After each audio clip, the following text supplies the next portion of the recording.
Welcome to our latest Wandering Walks of Wonder Museum tour. Today we're headed to Wamego, Kansas to the Oz Museum. In the conclusion of the world's most renowned film, The Wizard of Oz, Dorothy opted for the bleak, tornado-ravaged Kansas over the enchanting Technicolor Oz. Over time, Kansas has gradually embraced Dorothy's presence, and the establishment of the Oz Museum here in Wamego serves as a means to dignify it in a manner only a museum can achieve. Established in 2003, the museum was initially conceived to showcase the Oz memorabilia of Todd Mockin, a collector from Wamego. However, Todd's collection was only loaned for a 5-year period, leaving the museum's future uncertain. A fortunate turn of events occurred when the museum was approached by John Paul Cafiero, a Franciscan monk who offered his extensive Oz collection for display. This collection surpassed the museum's previous holdings by a significant margin.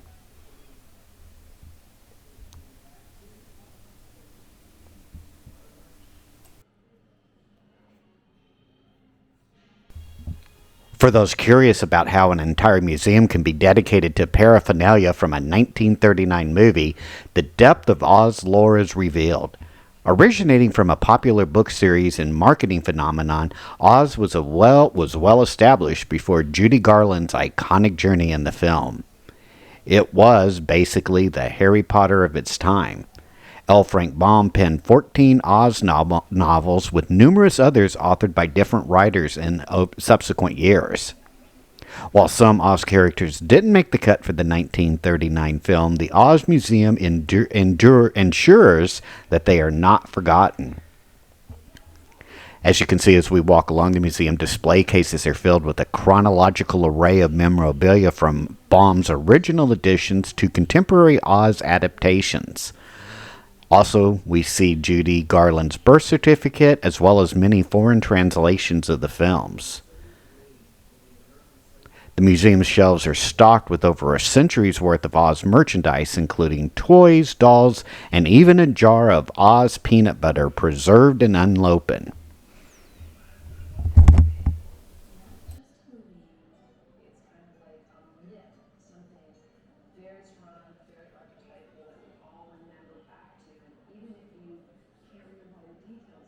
Although we see a lot of Oz memorabilia through the times, from the books to various toys, it's the 1939 MGM musical that remains synonymous with Oz for most people around the world, and the museum's galleries faithfully follow its narrative, complete with life-size statues of principal characters. Among some of the rarities that we see are these Munchkin costumes. We also see a swatch of Dorothy's iconic dress and 2 of only 4 surviving rubber and pipe cleaner flying monkeys.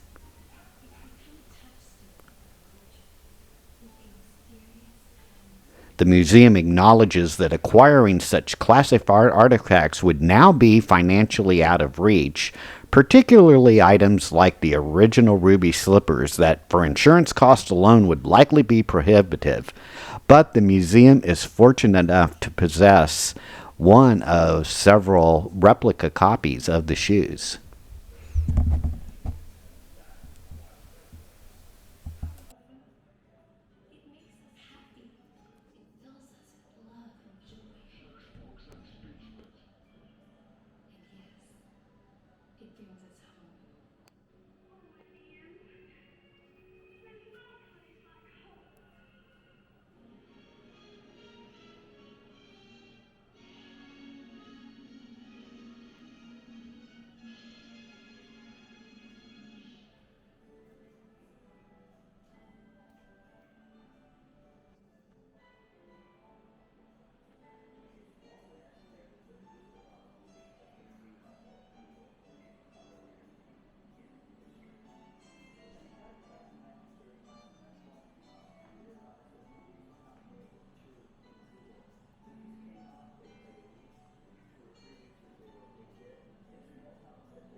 You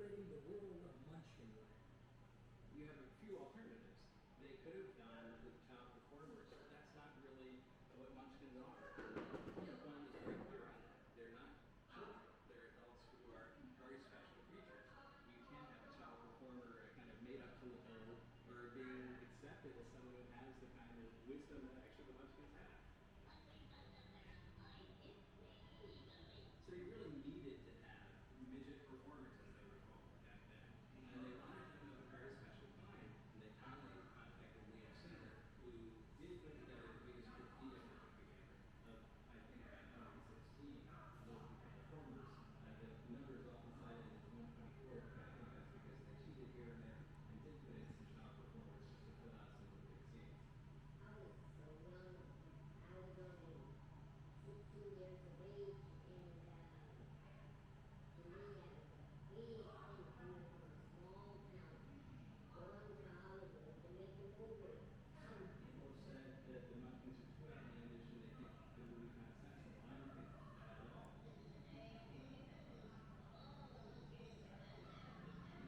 They're treated, of course, as the rulers of a fairly sophisticated country that has a mayor and a coroner.